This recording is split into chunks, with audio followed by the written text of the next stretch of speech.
Sometimes the dead speak louder than the living. I'm Miss Marple. Welcome to my new case.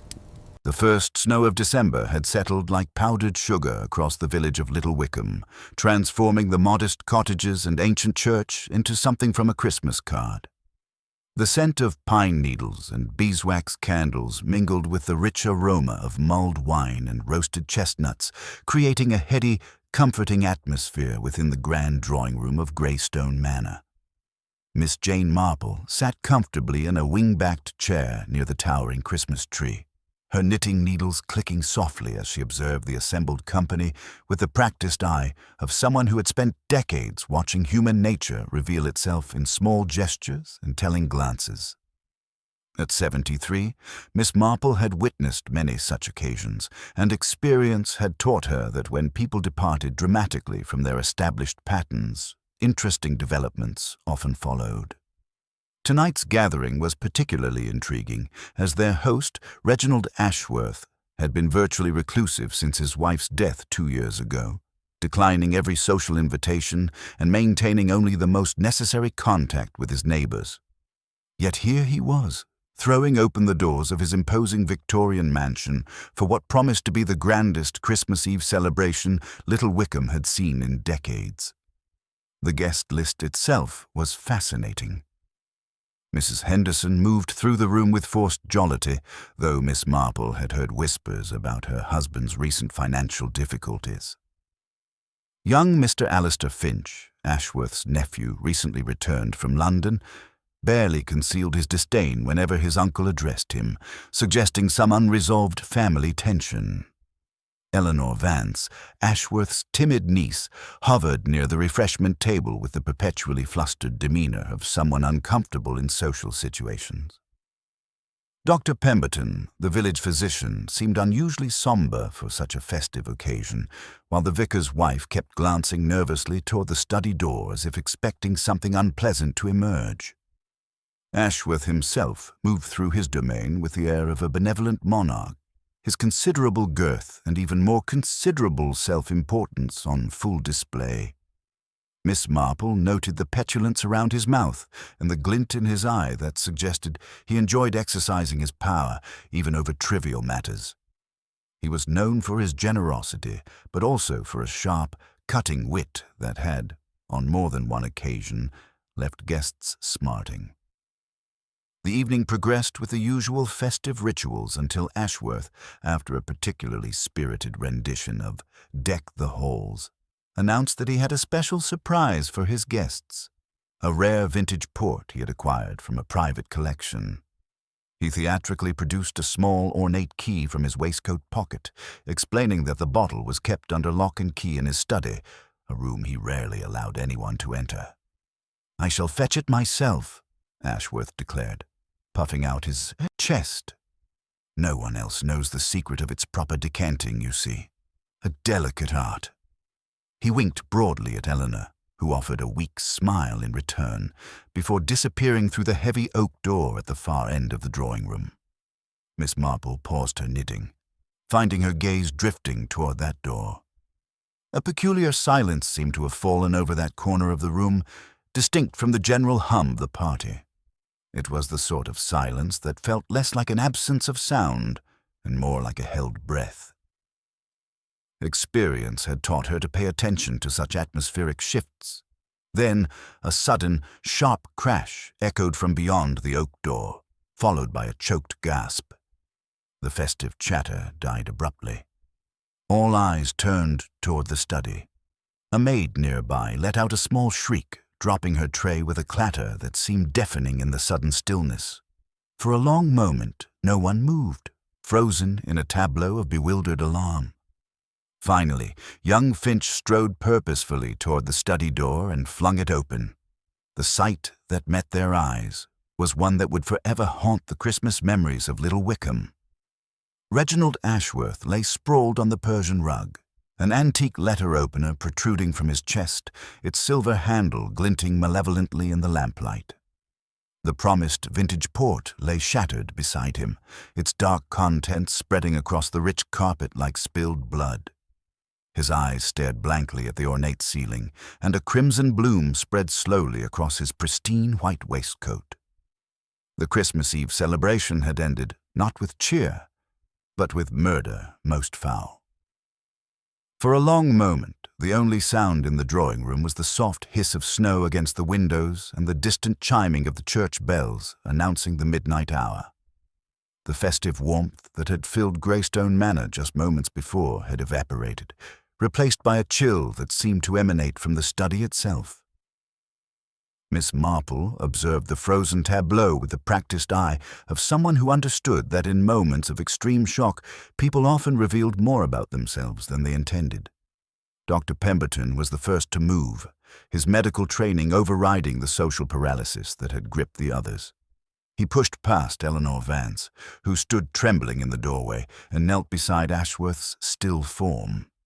His examination was brief but thorough, fingers checking for a pulse at the wrist and neck before gently closing the staring eyes. "He's been dead for several minutes," he announced quietly, his voice carrying the authority of professional certainty. "The wound appears to have been fatal almost immediately." Eleanor let out a small, choked sob and pressed her handkerchief to her lips. Young Alistair Finch, who had discovered the body, stood rigid beside her, his face an interesting study of conflicting emotions. Miss Marple noted the way his jaw worked silently, as if he were processing something beyond the obvious tragedy. There was shock, certainly, but underneath it lay something that might have been relief. Or perhaps calculation. "We must telephone the police immediately," Dr. Pemberton continued, rising stiffly from beside the body, "and no one should touch anything in this room." "I'll make the call," Finch offered quickly, perhaps too quickly. His solicitude toward his cousin seemed genuine enough, yet Miss Marple detected an eagerness to leave the room that went beyond mere courtesy. As Finch's footsteps echoed down the hallway, the remaining guests began to find their voices. Mrs. Henderson was the first to break the spell of horrified silence, her words tumbling out in a breathless rush that suggested nervous energy rather than genuine grief. Who could have done such a terrible thing? Poor Reginald, and on Christmas Eve, of all nights! She pressed her handkerchief to her eyes, though Miss Marple noticed they remained remarkably dry. It must have been a burglar, someone who knew about his valuables. Why, everyone in the village knows he kept precious things locked away. A burglar who left his watch and wallet untouched? Dr. Pemberton observed with clinical detachment, gesturing toward Ashworth's person. And who somehow managed to enter and leave a locked room without a trace? The vicar cleared his throat uncomfortably. "Perhaps we shouldn't speculate until the authorities arrive. Though I must say—" He paused, glancing around the room as if seeking permission to speak ill of the dead. Reginald could be difficult. His generosity often came with conditions that not everyone found palatable. "Difficult is putting it mildly," Eleanor whispered, surprising herself with her boldness. Color rose in her face as all eyes turned to her.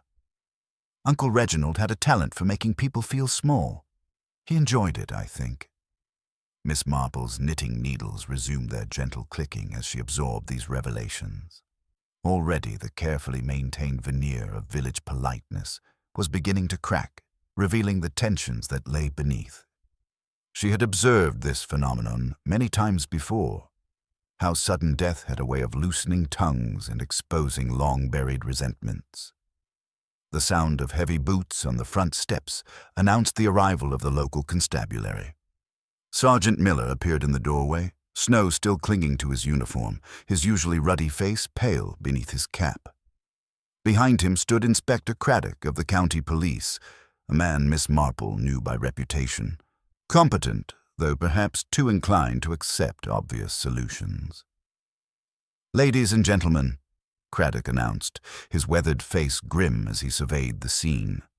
"I'm afraid no one will be leaving until we've had a chance to speak with each of you individually. This is now a crime scene." He moved efficiently through the room, taking names and establishing a rough timeline of events. Miss Marple watched with interest as each person responded to his questions, noting the subtle variations in their reactions. Mrs. Henderson became increasingly voluble, offering theories with theatrical flair.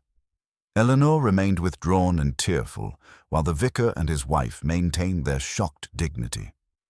When Finch returned from making the telephone call, Miss Marple observed a subtle change in his demeanour. The initial shock had been replaced by something more controlled, more carefully managed. He positioned himself protectively near Eleanor, though his attention seemed to drift repeatedly toward the study door. The door was locked when Uncle Reginald went in, Finch informed the inspector. He made quite a show of producing the key from his waistcoat, said no one else was permitted in his private sanctuary. And yet someone clearly gained access, Craddock observed dryly, which raises the question of how the murderer entered, and more importantly, how they escaped without being seen. Miss Marple's fingers paused momentarily in their knitting. The inspector had identified the crucial puzzle, though she suspected he hadn't yet grasped its full significance. Her eyes moved, apparently idle, over the scene, the way the shattered glass lay atop rather than beneath the spreading wine stain. The brass keyhole of the locked cabinet showing no recent scratches, the positioning of the desk chair as if interrupted mid-task. In her experience, locked room mysteries were rarely as mysterious as they first appeared, but they did require one to think beyond the obvious possibilities. The game, as she had learned from her nephew Raymond's detective stories, was indeed afoot. Inspector Craddock moved through the crime scene with practiced efficiency, his trained eye cataloguing every detail, while Miss Marple maintained her unobtrusive position near the doorway. Her knitting needles continued their gentle rhythm, providing perfect cover for her careful observation of both the investigation and the reactions of her fellow guests. The study revealed its secrets gradually to those who knew how to read them. Craddock's examination of the desk uncovered a half-written letter beneath the blotter, its handwriting growing increasingly agitated toward the conclusion. The correspondence appeared to concern a contentious property transaction, though the specific details remained unclear from the visible portion. "Interesting," Craddock murmured to Sergeant Miller, though his voice carried clearly to the assembled company. Mr. Ashworth seems to have been in the middle of some rather heated business correspondence when he was interrupted. Miss Marple noted the subtle shifts in posture this revelation produced. Mrs. Henderson's fan snapped shut with unnecessary force, while Eleanor Vance's already pale complexion became positively ashen. Young Finch, however, leaned forward with apparent curiosity, as though hearing this information for the first time. The locked cabinet presented its own puzzle. The ornate key remained, inserted, but sat askew, as if turned hurriedly by unfamiliar hands. Inside, several bottles of vintage wine remained undisturbed, their seals intact. The shattered bottle on the floor clearly came from elsewhere entirely. "Inspector," Miss Marple ventured quietly, her voice carrying the gentle authority that came with age and respectability, "might I draw your attention to the key's position? It seems rather curious, don't you think?" Craddock examined the lock more closely, his eyebrows rising as he confirmed her observation. "You're quite right, Miss Marple, Jane Marple. One notices these small details when one has considerable time for observation." Her mild smile masked the sharp intelligence already piecing together the evening's curious events. She'd observed the faint crescent of coral-colored lipstick on the small tasting glass near the lamp, the ink smudge on Eleanor's forefinger, in the way the spilled port lay atop rather than beneath the scattered glass fragments. Craddock began his formal questioning in the drawing room, starting with Mrs. Henderson, whose theatrical grief had evolved into breathless testimony about Ashworth's character and habits. "He was terribly particular about his port, Inspector," she insisted, dabbing at remarkably dry eyes. "It was his greatest passion, after his dear wife's porcelain collection." Eleanor Vance followed, her shyness deepening under official scrutiny. "Uncle Reginald was very good to me," she stammered, "but he could be demanding. He expected things to be just so, and he had a terrible temper when crossed." Miss Marple observed the subtle glance Eleanor cast toward Alistair Finch during her testimony. a fleeting exchange that spoke of shared knowledge and unspoken understanding. When questioned, Finch presented controlled composure, his answers precise and articulate. Uncle Reginald was a creature of habit, Inspector. He would never have allowed anyone else to handle that particular bottle, and I am his heir, after all. The last statement carried a faint edge, as though preempting suspicion rather than merely informing. Dr. Pemberton offered clinical assessment of Ashworth's robust health, while the vicar confirmed his sometimes abrasive personality and charitable contributions. The vicar's wife, however, seemed unusually flustered, her eyes darting repeatedly toward the study door before quickly away. Throughout the questioning, Miss Marple catalogued the telling details others missed. Mrs. Henderson's restless energy and involuntary glances toward the mantelpiece clock, Eleanor's nervous fidgeting and the pale bruise visible at her wrist, Finch's remarkably clean shoes despite the snowy evening, and the vicar's wife's death grip on her handbag. The windows show no signs of forced entry, Sergeant Miller reported. Fresh snow outside remains undisturbed. The chimney's too narrow, and there are no soot marks. Then our murderer entered and left through the same door. We all used, Craddock concluded grimly. I'm afraid the storm has made the roads impassable. No one will be leaving Greystone Manor tonight. This pronouncement sent visible tremors through the assembled guests. The implications were unmistakable. The killer remained among them. Eleanor began twisting her handkerchief with nervous energy, while the vicar and his wife drew closer together. Mrs. Henderson, conversely, seemed energized by the drama, her eyes bright with anticipation rather than fear. Miss Marple reflected on the evening's revelations as rooms were assigned, and the guests reluctantly accepted their overnight confinement. The locked room puzzle was intriguing, certainly, but she had learned that such mysteries often proved less mysterious than they initially appeared. The human hearts gathered in this grand manor were far more complex than any mechanical puzzle, revealing their secrets through small gestures, telling glances, and the subtle currents of emotion flowing beneath polished social surfaces. In her experience, murder was rarely about the obvious motives. It was about the accumulation of small resentments, buried secrets, and the moment when civilized restraint finally crumbled. Tonight, she suspected, such a moment had arrived at Greystone Manor, and the truth lay waiting to be discovered among the carefully maintained facades of Little Wycombe's most respectable citizens. The game, as her nephew Raymond might say, was indeed afoot.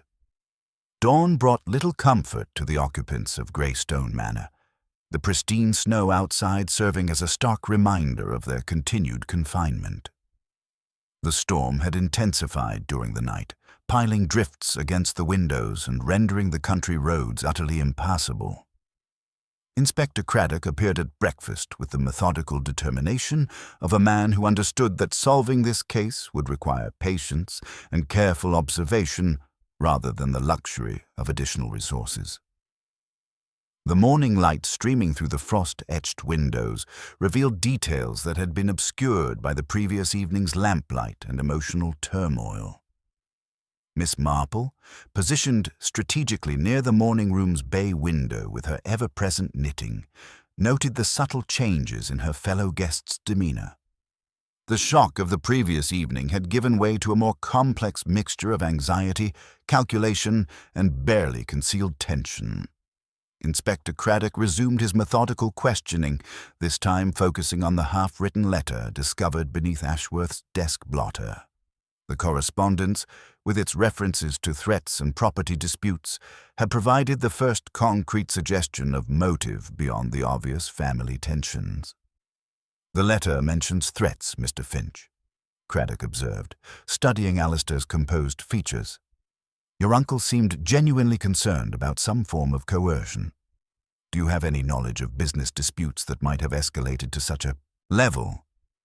Alistair's response came perhaps a fraction too quickly, suggesting preparation rather than spontaneous recollection. "Uncle Reginald was involved in various property investments, Inspector. He occasionally encountered resistance from tenants or local councils, but nothing that would warrant genuine alarm." Miss Marple's knitting needles paused almost imperceptibly as she observed the subtle exchange of glances between Alistair and Eleanor. The young woman's pallor had, if anything, deepened overnight, and she seemed to shrink into herself whenever direct attention fell upon her. "Miss Vance," Craddock continued, his tone gentling as he addressed Eleanor, "you mentioned yesterday that your uncle had been receiving correspondence that troubled him. Can you provide any additional details about these communications?" Eleanor's fingers twisted nervously in her lap, and it was then that both Craddock and Miss Marple noticed the distinctive bruising around her left wrist, purple-black marks that suggested a firm grip applied with considerable force. The discovery sent a visible ripple of discomfort through the assembled company. "Miss Vance," Craddock said carefully, "that bruising appears recent. How did it occur?" The silence that followed was telling in its duration and the various reactions it produced. Mrs. Henderson leaned forward with barely concealed interest, while Dr. Pemberton's professional instincts clearly warred with his social discretion. Eleanor herself seemed to struggle between honesty and some form of protective instinct. Uncle Reginald could be forceful when he felt his authority was questioned, she whispered finally, her voice barely audible above the wind rattling the windows. "He didn't mean to hurt me, I'm certain. He was simply very passionate about his convictions." Alistair's jaw tightened visibly at this revelation, though whether from anger at his uncle's treatment of Eleanor or frustration at her admission, Miss Marple could not immediately determine. The young man's protective positioning near his cousin suggested genuine affection, but she had observed that even the most sincere emotions could coexist with less admirable motives. Mrs. Henderson, unable to contain herself, interjected with theatrical concern. "I witnessed such an incident myself just yesterday afternoon, Inspector." Poor Eleanor had merely suggested that the Christmas decorations might benefit from a different arrangement, and Mr. Ashworth seized her arm quite roughly. His temper was legendary in the village, though few dared speak of it openly.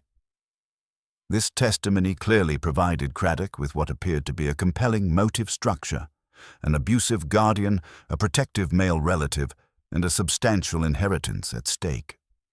Miss Marple recognized the inspector's satisfaction as the pieces seemed to arrange themselves into a familiar pattern of domestic violence escalating to murder. However, her own observations suggested a more complex reality. During the questioning, she had been studying the morning room's arrangement with the careful attention she typically reserved for particularly intricate knitting patterns. The small porcelain shepherdess that normally graced the mantelpiece, a delicate piece she had admired the previous evening, sat in precisely the same position, despite the considerable commotion that must have occurred when the body was discovered. The figurine's placement struck her as curious for several reasons. The piece had a notoriously unstable base, something she had observed when Eleanor had dusted around it during the afternoon. For it to have remained undisturbed through the shock of discovery, the rush of people into the study, and the subsequent investigation seemed remarkably fortunate, or perhaps deliberately arranged. Additionally, Miss Marple had noted the faint residue of coral-colored lipstick on the small crystal glass that sat near the study's reading lamp. The shade was distinctive, and she had observed Mrs. Henderson applying the identical color during the evening's festivities. Yet Mrs. Henderson had claimed to have remained in the drawing room throughout the relevant period, never approaching the study until after the body's discovery.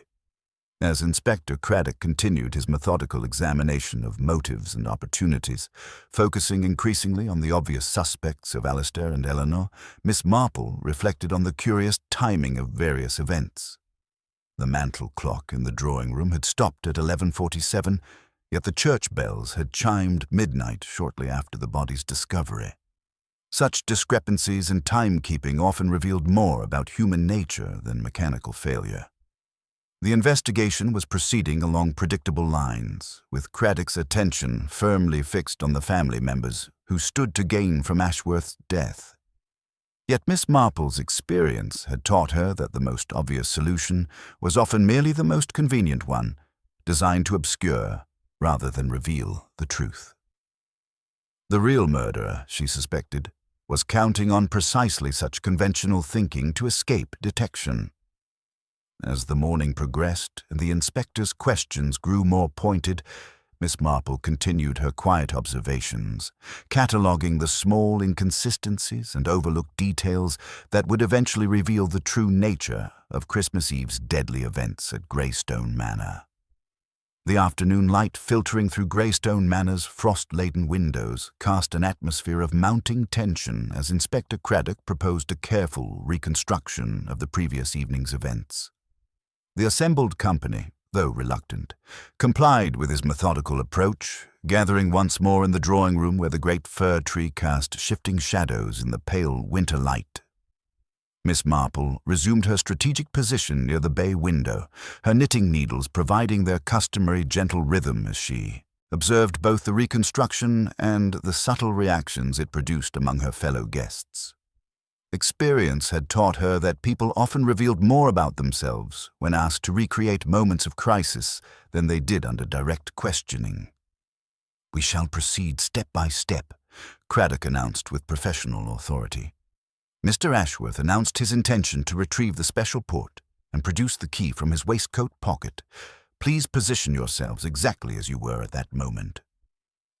The guests arranged themselves with the careful precision of actors taking their marks, though minor disagreements arose about exact positions. Dr. Pemberton had been standing by the hearth, discussing parish matters with the vicar. Mrs. Henderson positioned herself near the sideboard, where she claimed to have been selecting candied peel with what Miss Marple remembered as disproportionate enthusiasm. The vicar's wife hovered nervously in the doorway to the hall, her shawl clutched tightly about her shoulders. Alistair Finch moved to the gramophone, explaining that he had been replacing a record after his uncle's announcement, while Eleanor lingered near the refreshment table, where she had been speaking quietly with Rose, the maid. During this reconstruction, Miss Marple observed something that made her fingers pause mid-stitch. As Eleanor moved past the ornate writing desk beneath the east window, ostensibly to refresh her tea, her hand brushed against the desk's surface with apparent casualness. Yet Miss Marple noted the deliberate nature of the gesture and the small piece of paper that disappeared swiftly into Eleanor's palm, a fragment that the young woman had clearly been waiting for an opportunity to retrieve.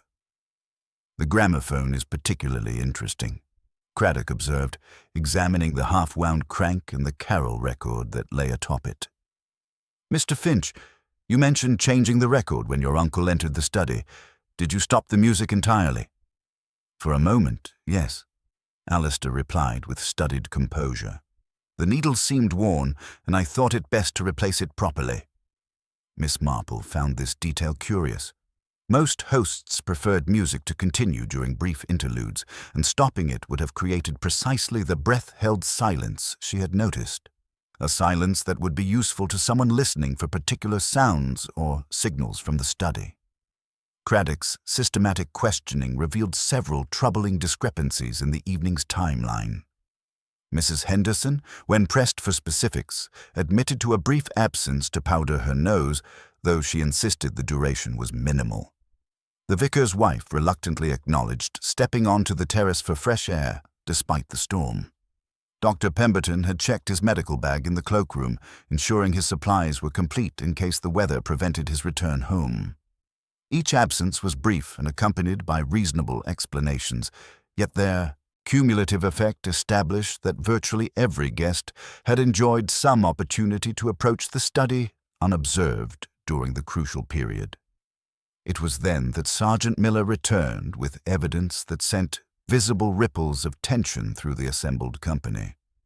From the vicar's wife's handbag, he produced a torn half-sheet bearing Ashworth's distinctive handwriting. "Insist upon repayment, or I shall be compelled to make public the irregularities." From Mrs. Henderson's room came a small crystal glass bearing the unmistakable residue of coral-colored lipstick at its rim. Mrs. Henderson drew herself up with theatrical indignation. "Any woman might have borrowed my lipstick, Inspector. Eleanor, dear." Her smile carried a poisonous sweetness. "You appeared so washed out last evening."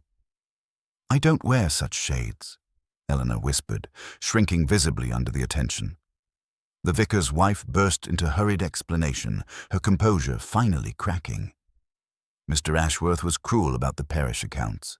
He had promised a donation, then implied we had misapplied previous funds.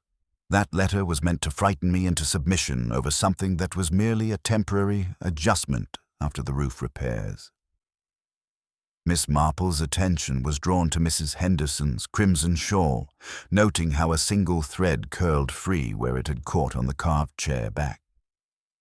She recalled observing a similar bright filament clinging to the study door's hinge the previous evening, dancing in the draught, when Alistair had flung the door wide. Such threads had a way of travelling where their wearers had been, leaving innocent but telling traces. As the afternoon progressed, Inspector Craddock's focus increasingly centred on Alistair Finch. The young man possessed the clear motive of substantial inheritance, had been first to discover the body, and had demonstrated curious behaviour regarding the music and his movements during the critical period. The case against him appeared to be building with methodical precision, yet Miss Marple remained troubled by the small inconsistencies that others overlooked.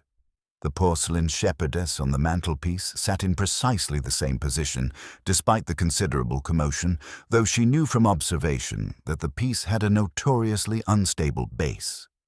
The key in the study cabinet sat askew, suggesting unfamiliar hands, yet people under extreme stress often performed familiar actions with unusual precision rather than clumsiness. Most intriguing was Eleanor's surreptitious retrieval of the paper fragment, combined with the distinctive bruising on her wrist. The marks suggested not abuse, as initially assumed, but the strain of reaching into a confined space. Perhaps the troublesome writing desk drawer she had struggled with the previous afternoon. As evening approached and the storm continued its relentless assault, trapping them all within Greystone Manor's walls, Miss Marple sensed that the carefully maintained facades were beginning to show dangerous cracks. The truth, she reflected, was often hidden not in what people said or did, but in the small contradictions between their words and actions, the details they overlooked, and the assumptions they made about what others had observed. Such details were accumulating like the snow outside, individually insignificant, but collectively forming a pattern that would eventually reveal Christmas Eve's killer. As darkness settled over Greystone Manor for the second night, the accumulated weight of secrets and suspicions had begun to press upon its inhabitants like the relentless snow against the windows. Inspector Craddock's methodical investigation had peeled away the polite veneer of village society, revealing the complex web of resentments and hidden motivations that lay beneath. Miss Marple, maintaining her unobtrusive position near the drawing-room's bay window, observed how the mounting pressure was beginning to crack even the most carefully maintained facades. The evening meal had proceeded with strained civility, punctuated by meaningful glances and carefully chosen words that revealed as much as they concealed. Mrs. Henderson had recovered much of her theatrical composure, though Miss Marple noted the way her crimson shawl seemed to catch on every surface, leaving behind telltale threads that spoke of nervous energy and frequent movement. Eleanor Vance remained pale and withdrawn, her fingers occasionally drifting to the pocket where she had concealed the paper fragment retrieved during the afternoon's reconstruction. Inspector Craddock, sensing the growing tension, decided to pursue a more direct approach with his questioning. He summoned Rose, the housemaid, whose nervous demeanour suggested she possessed information she had been reluctant to share. The young woman appeared in the drawing-room doorway with obvious reluctance, wringing her hands in her apron as she faced the assembled company. "Rose," Craddock began gently, "you mentioned earlier that you served in the study yesterday evening. Can you provide more details about your observations during that time?" The maid glanced nervously toward Mrs. Henderson before speaking. "Please, sir, I didn't think it important before, but I remembered something. When I brought the green ink to Mr. Ashworth, he said Miss Eleanor had mislaid the pen again. Mrs. Henderson was in the hallway. She said she needed to speak with the master about something sensible, something about ledgers not being cause for hysterics." Mrs. Henderson's fan snapped shut with unnecessary force. "I may have mentioned the importance of maintaining proper perspective in financial matters," she said with studied composure, though her voice carried a slight tremor. "Mr. Ashworth could be quite dramatic about trivial concerns." Miss Marple's knitting needles paused as she processed this information alongside her earlier observations. The coral-colored lipstick residue on the small crystal glass in the study, the bright crimson thread she had noticed clinging to the door's hinge, and now confirmation that Mrs. Henderson had indeed visited the study during the crucial period. The pieces were beginning to form a pattern, though not yet the complete picture. "Did you observe Mrs. Henderson enter the study?" Craddock pressed. Rose nodded hesitantly. "Yes, sir. I heard voices afterward and a little laugh. Not Miss Eleanor's laugh. Too bright, if you understand my meaning." The implications hung heavily in the suddenly quiet room. Mrs. Henderson's earlier claim of remaining in the drawing room throughout the evening had been definitively contradicted, establishing both opportunity and deception. Yet Miss Marple sensed there were deeper currents at work, secrets that went beyond a simple matter of alibis and access. It was then that Eleanor, as if unable to bear the mounting pressure any longer, spoke with sudden, desperate clarity. "Uncle Reginald wasn't the generous benefactor everyone believed him to be," she whispered, her voice growing stronger as the burden of secrecy began to lift. "He had been systematically embezzling from the trust fund my parents established for my future. I discovered correspondence documenting years of unauthorized withdrawals and fabricated expenses." The revelation struck the assembled company with the force of a physical blow. Alistair's face reflected genuine shock, while Dr. Pemberton leaned forward with professional concern. Mrs. Henderson, however, displayed an expression that Miss Marple found particularly interesting, not surprise, but rather the satisfaction of someone whose suspicions had been confirmed. "I confronted Uncle Reginald about the missing funds," Eleanor continued, tears streaming down her pale cheeks. "He became furious, claiming I was an ungrateful ward with no right to question his stewardship. The bruising on my wrist came from struggling with his desk drawer. It sticks terribly, and I was trying to retrieve the evidence before he could destroy it." This explanation provided a compelling motive for murder while simultaneously explaining the physical evidence that had initially suggested abuse. Yet Miss Marple remained troubled by certain inconsistencies. The positioning of objects in the study, the curious timing of various events, and the behavior of other guests suggested a more complex truth than Eleanor's obvious guilt would indicate. Dr. Pemberton cleared his throat with obvious reluctance. "Inspector, I feel compelled to disclose that Mr. Ashworth and I had our own contentious relationship. He had somehow discovered certain financial irregularities from my medical school days, youthful indiscretions that I had long since rectified. He was pressuring me to provide false medical certificates for his business dealings, threatening to expose my past if I refused." The physician's confession added another layer of complexity to the case, broadening the pool of potential suspects and motives. Miss Marple observed how this revelation affected the vicar's wife, whose distress seemed to deepen beyond mere sympathy. The woman's nervous glances toward the study door and her earlier alibi of stepping out for fresh air took on new significance in light of Dr. Pemberton's admission. As the evening progressed and Inspector Craddock methodically catalogued these revelations, Miss Marple found herself increasingly focused on the small details that others overlooked.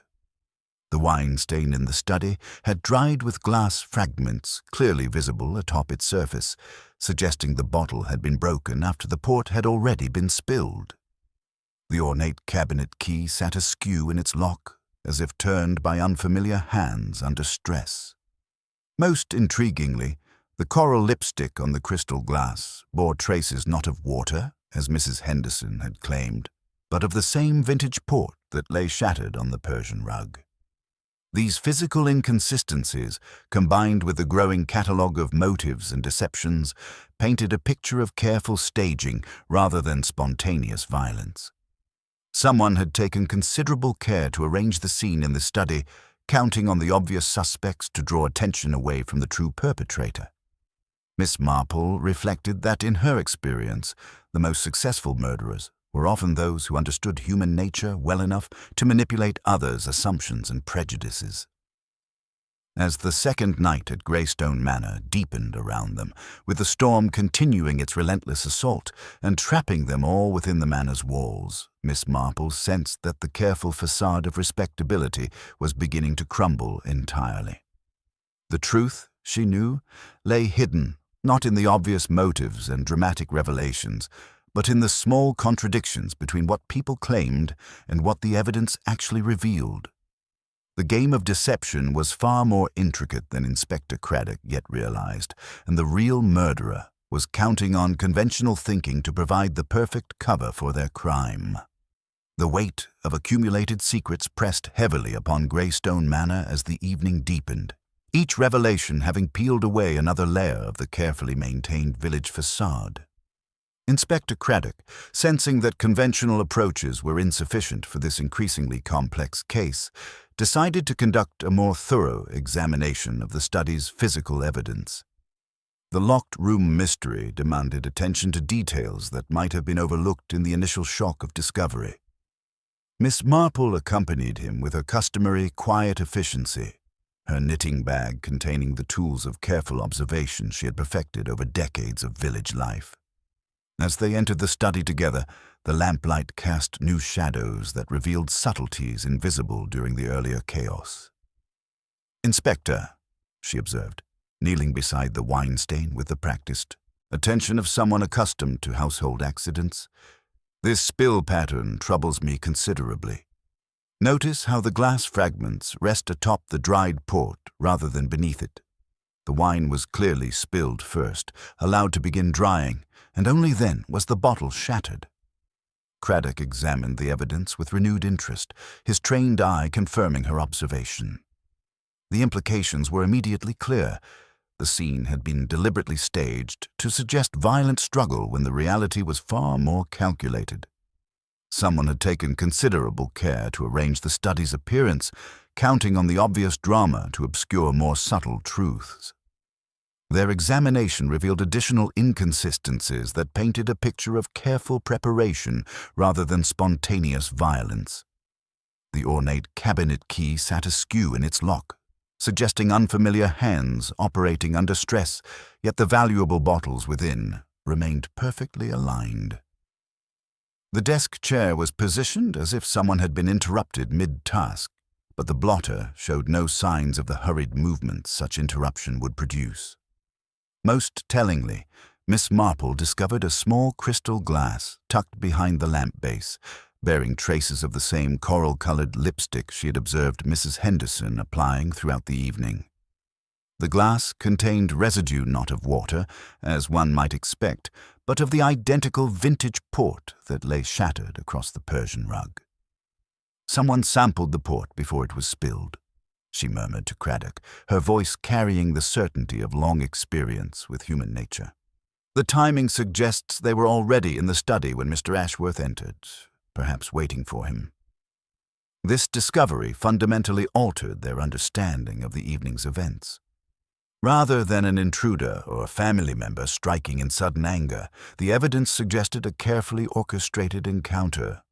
Someone had positioned themselves in the study beforehand, had time to sample the precious port, and had prepared the scene to suggest struggle where none had actually occurred.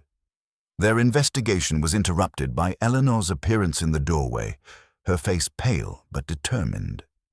In her trembling hands, she held a leather portfolio that Miss Marple recognized as coming from the troublesome desk drawer. "Inspector, I must show you something I discovered earlier," Eleanor said, her voice gaining strength as she spoke. "I found additional correspondence that changes everything we believed about Uncle Reginald's situation."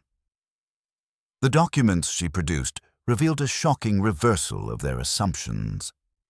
Rather than being the aggressor in various disputes, Ashworth had been the victim of systematic blackmail spanning several months. The threatening letters they had initially attributed to him were actually his desperate attempts to resist his tormentors' increasingly bold demands. "Whoever has been bleeding me dry," one letter read in Ashworth, distinctive handwriting, must understand that I will not be manipulated indefinitely. I have documented everything, and if anything should happen to me, the evidence will be presented to the proper authorities." The revelation sent visible shock waves through the assembled company. Mrs. Henderson's theatrical composure faltered for the first time, her fan snapping shut with unnecessary force. Dr. Pemberton's professional demeanor cracked slightly, revealing genuine surprise beneath his clinical exterior. The vicar's wife seemed to shrink into herself, while Alistair moved protectively toward Eleanor, though his eyes kept darting toward the mantelpiece. Miss Marple observed these reactions with her customary careful attention, noting how each person processed this fundamental shift in the case's dynamics. The blackmail scheme explained many of the evening's curious details. Ashworth's nervous energy, his insistence on retrieving the port himself, and his obvious relief at hosting the Christmas gathering after months of isolation. "This transforms our understanding entirely," Craddock said grimly.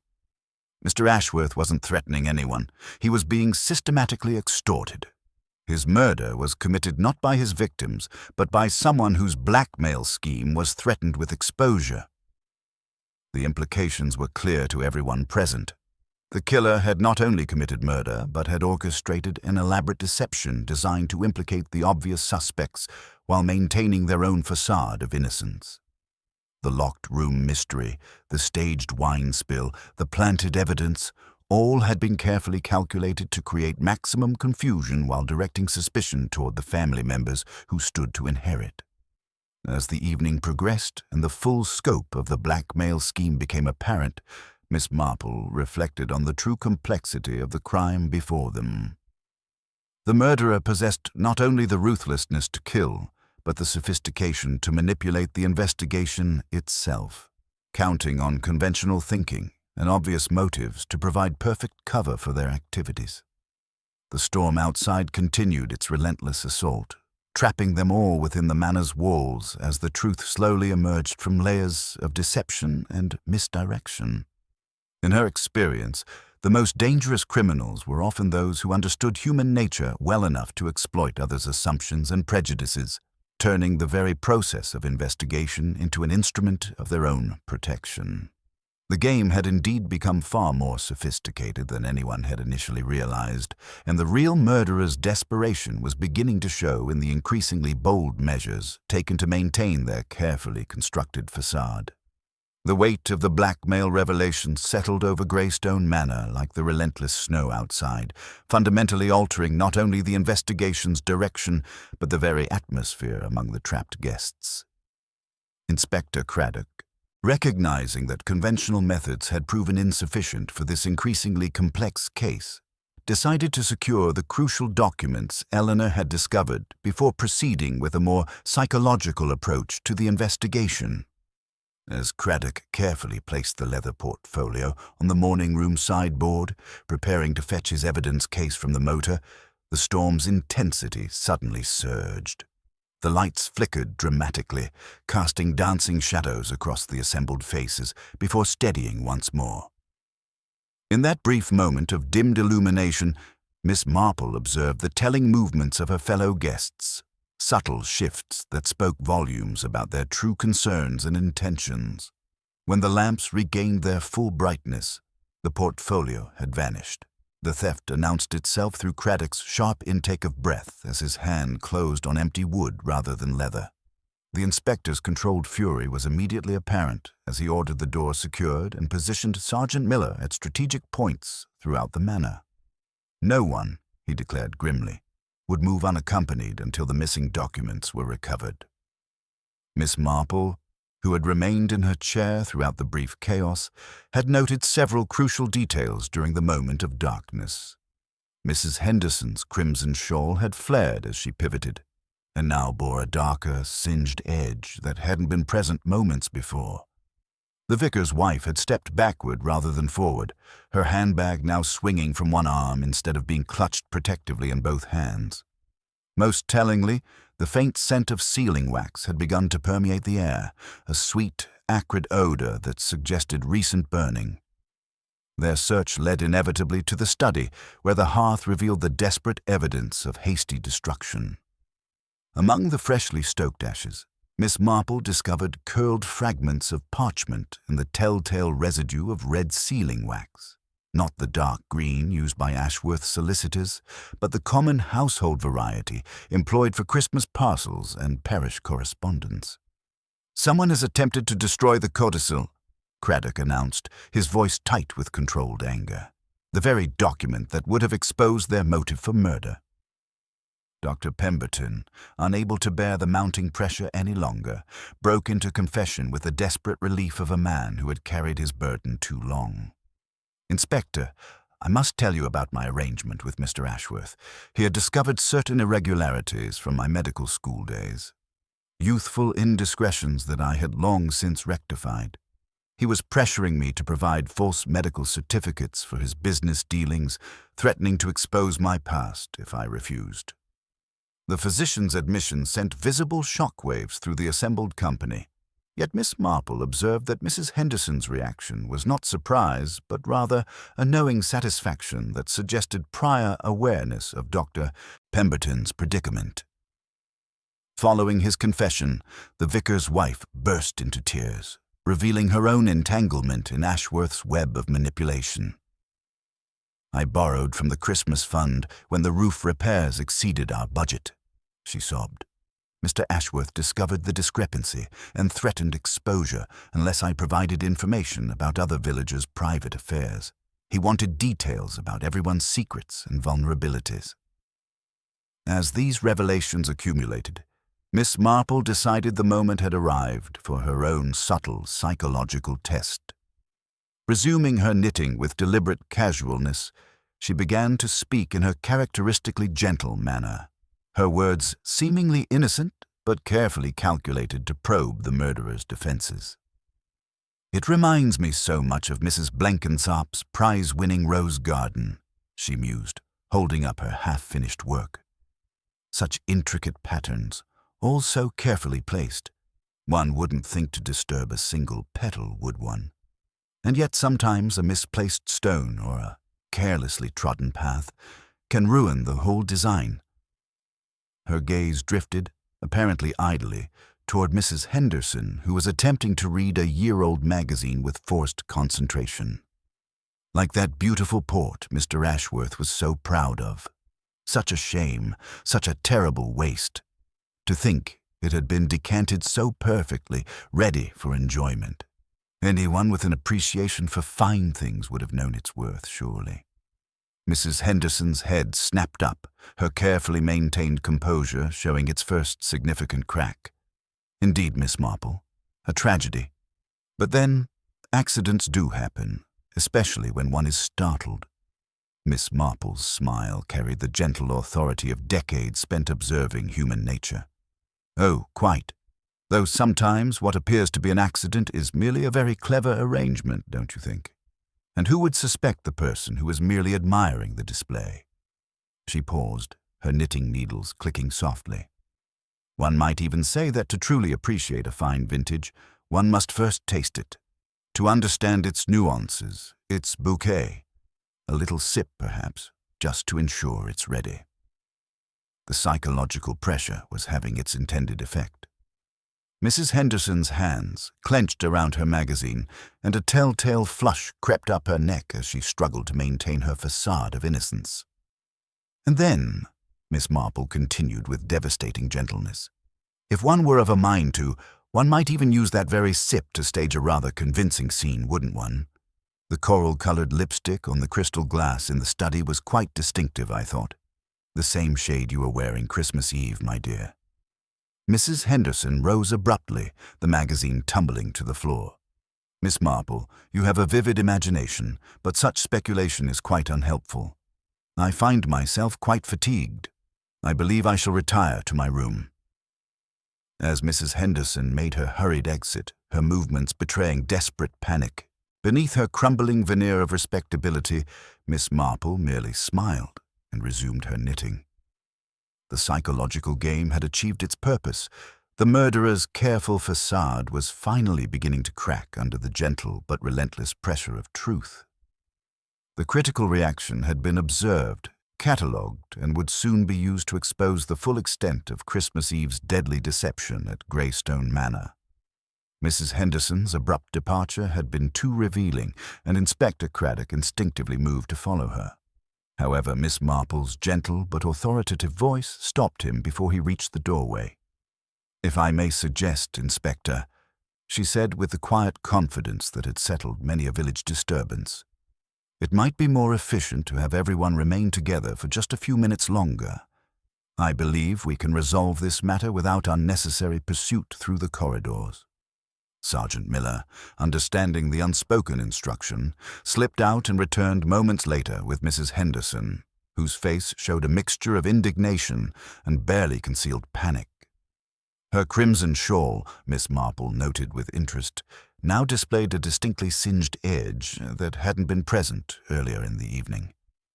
"Since I am apparently to be treated as a suspect," Mrs. Henderson announced with theatrical dignity, "perhaps we might proceed with whatever accusations are to be made." Miss Marple's knitting needles resumed their gentle rhythm as she began to speak in a characteristically understated manner. "There are no accusations, my dear, merely observations about patterns. You see, people are rather like needlework. When the pattern is true, everything sits properly. When it's false, one cannot help but notice the irregularities." She paused, allowing her gaze to move thoughtfully around the assembled company. Mr. Ashworth was not killed during a violent struggle, as the scene was arranged to suggest. The wine was spilled first, allowed to begin drying, and only then was the bottle shattered. This is why the glass fragments rest atop the stain rather than beneath it. Someone took considerable care to stage the appearance of sudden violence when the reality was far more calculated. Eleanor released a breath she hadn't realized she'd been holding, while Alistair's protective stance near his cousin relaxed slightly. "The crystal glass hidden behind the study lamp tells its own story," Miss Marple continued. "It bears traces of the same vintage port and a very distinctive shade of coral-colored lipstick. Someone had sampled that precious wine before Mr. Ashworth ever entered the study. Someone was waiting for him." Mrs. Henderson's fan appeared in her hands, snapping open with unnecessary force. "Your fascination with cosmetics is quite improper, Miss Marple." "Oh, I have no particular fascination," Miss Marple replied mildly, "but one does notice these small details." Rose heard laughter in the passage, bright, light laughter, while you waited to speak with Mr. Ashworth. You admitted to seeking him out, though you placed your visit before his death rather than after. The room fell silent except for the wind against the windows and the soft clicking of knitting needles. The mantel clock stopped at 11:47, yet the church bells chimed midnight shortly after we discovered the body. Clocks don't stop themselves at convenient moments unless assisted. You were quite taken with that clock yesterday, Mrs. Henderson, examining its intricate carving. The hands would have been easy to adjust then. But the wine's drying pattern and other evidence told a different story about timing. Miss Marple's voice remained gentle, almost conversational. "The blackmail scheme we discovered explains everything. Mr. Ashworth wasn't the perpetrator, he was the victim. You had been systematically extorting money from him, using your knowledge of village affairs and his business dealings. When he finally decided to expose you, when he gathered evidence of your demands and threatened to present it to the authorities, you realized your carefully constructed life was about to crumble." Mrs. Henderson's composure began to fracture visibly. "He laughed at me," she whispered, the theatrical mask slipping away. "When I went to him that afternoon, he actually laughed. Said I was a foolish woman who had mistaken dabbling for real power. He had documentation, letters, records, everything that would destroy me utterly." "So you arranged to meet him in the study," Miss Marple observed with gentle certainty. "You were already there when he entered, perhaps sampling his precious port while you waited. The letter opener was convenient, and afterward you carefully staged the scene to suggest a struggle. The askew key in the cabinet, the scattered glass, the spilled wine, all designed to create confusion and direct suspicion toward the obvious suspects.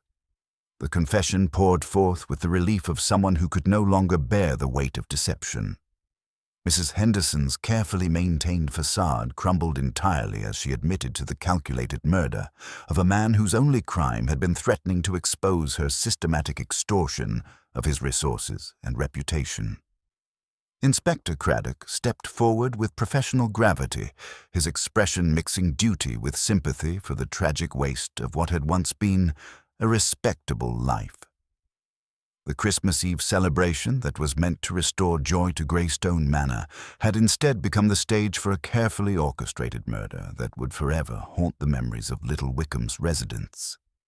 Mrs. Henderson's psychological facade crumbled completely under Miss Marple's gentle but relentless pressure, her confession spilling forth with the desperate relief of someone whose carefully constructed world had finally collapsed beyond repair. The theatrical mask she had maintained throughout the investigation dissolved entirely, revealing the calculating mind that had orchestrated not only systematic blackmail, but the elaborate deception designed to cover her tracks. "He was going to destroy everything," she whispered, her voice carrying years of accumulated resentment and fear. Reginald had been collecting evidence for months: letters, financial records, even testimony from my other sources. He planned to present everything to the authorities after Christmas, giving me just enough time to arrange my affairs before facing complete ruin. Inspector Craddock moved efficiently to secure the remaining evidence, while Mrs. Henderson's confession continued. Her admission revealed the sophisticated nature of her operation, using charitable work and social gatherings as perfect cover for gathering information about villagers' vulnerabilities, then systematically exploiting their secrets for financial gain. "I arrived early through the French doors," she continued with chilling matter-of-factness. "I knew those locks from previous visits. While waiting for Reginald, I sampled his precious port, partly from curiosity, partly from the arrogance of believing myself untouchable. When he entered with his theatrical ceremony, he found me there and immediately understood what was happening." Miss Marple's knitting needles resumed their gentle rhythm as she observed the final pieces falling into place. "The murder itself was swift," she noted quietly. "The letter opener was convenient, and afterward you carefully staged the scene. The wine was spilled first, allowed to begin drying, then the bottle shattered atop it to suggest violent struggle. The askew cabinet key, the scattered papers, the adjusted mantel clock, all designed to create maximum confusion." Sergeant Miller, following Miss Marple's gentle suggestion, examined Mrs. Henderson's crimson shawl more carefully, shaking loose a sprinkling of pale ash and blackened sealing wax that fell to the carpet like spent berries. The singed edge that hadn't been present earlier in the evening told its own story of hasty document destruction. Their return to the study revealed the final crucial evidence. Among the freshly stoked ashes, Miss Marple discovered curled fragments of parchment that had escaped complete destruction by lying beneath the fire dogs. One piece, bearing traces of red sealing wax and Ashworth's distinctive handwriting, proved to be part of the codicil that would have exposed Mrs. Henderson's crimes and restored Eleanor's inheritance. "The lipstick on the crystal glass was your most telling mistake," Miss Marple observed with characteristic gentleness.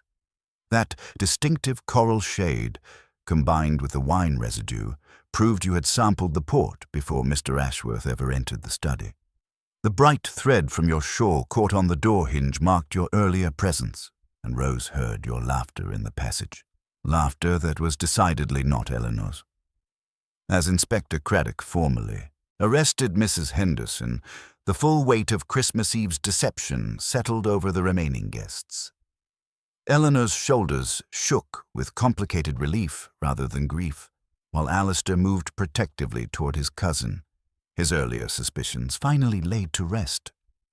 Dr. Pemberton approached Miss Marple with professional gratitude mixed with personal shame. "Your attention to those small details prevented a terrible miscarriage of justice," he said quietly. "Without your observations, she might have succeeded in destroying innocent lives to protect herself. In my experience, Miss Marple replied with characteristic wisdom. The truth has a way of revealing itself through the details people overlook. Human nature eventually asserts itself, no matter how elaborate the deception. As Mrs. Henderson was led away, her theatrical dignity finally abandoned. She appeared as what she truly was, a calculating predator whose bright social plumage had provided no protection once her true nature was exposed.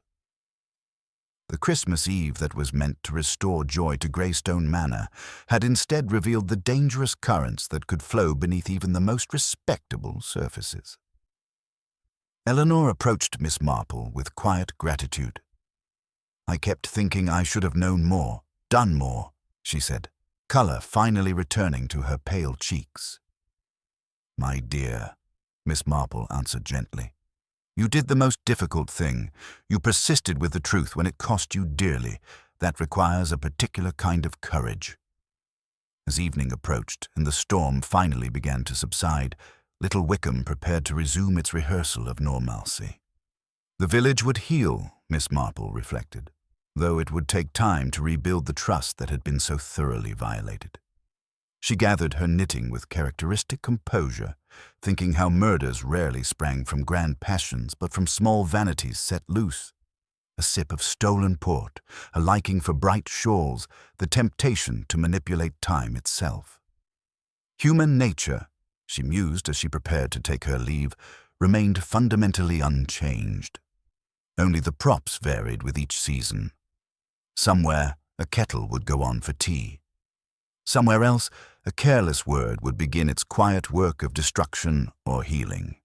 And she, who had seen enough of both, would tend her roses and her knitting until the pattern next went wrong in her peaceful village of St. Mary Mead. The Christmas Eve killing at Greystone Manor was finally, definitively, solved.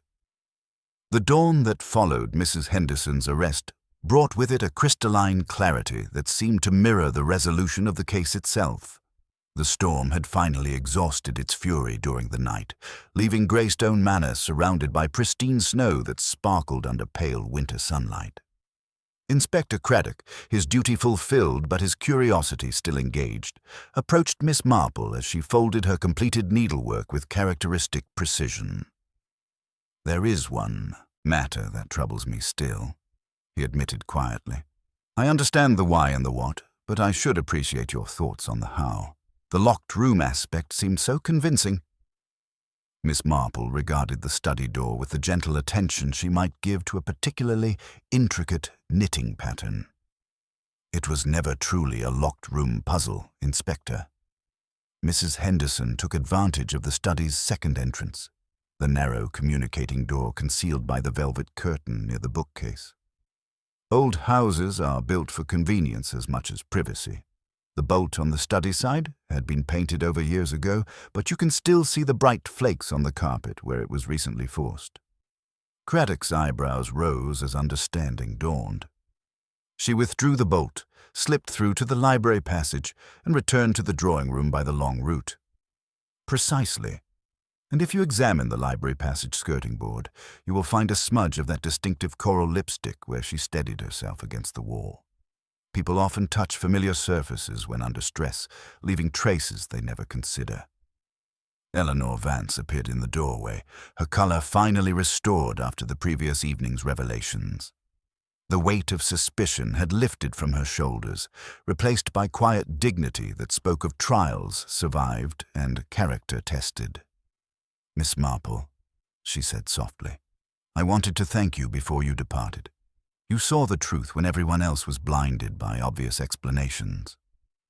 "My dear child," Miss Marple replied with maternal warmth, "you showed remarkable courage in preserving those documents despite considerable personal risk.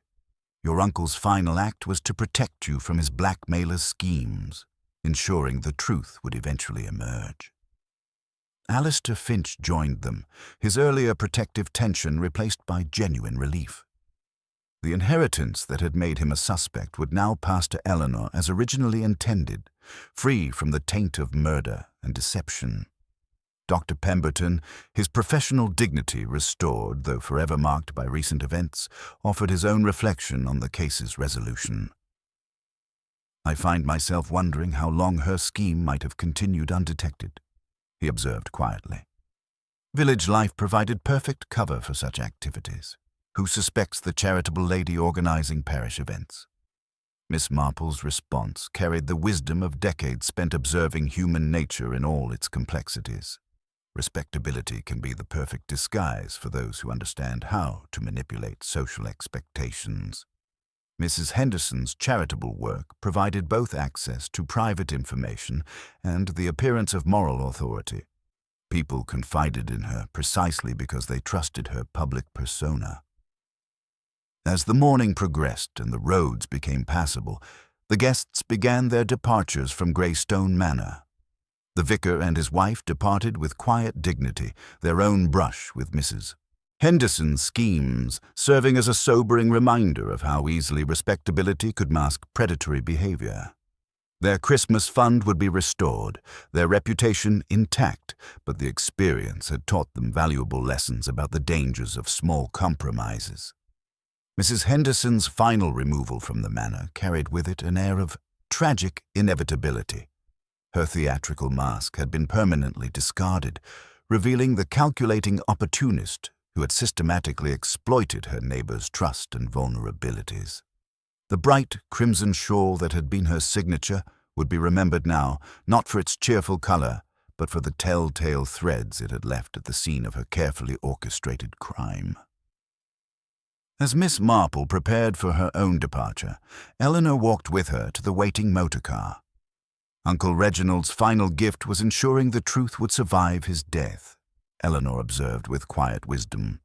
Perhaps that was his way of making amends for the isolation his suspicions had created. Redemption often comes in unexpected forms, Miss Marple agreed, settling into her seat with characteristic composure.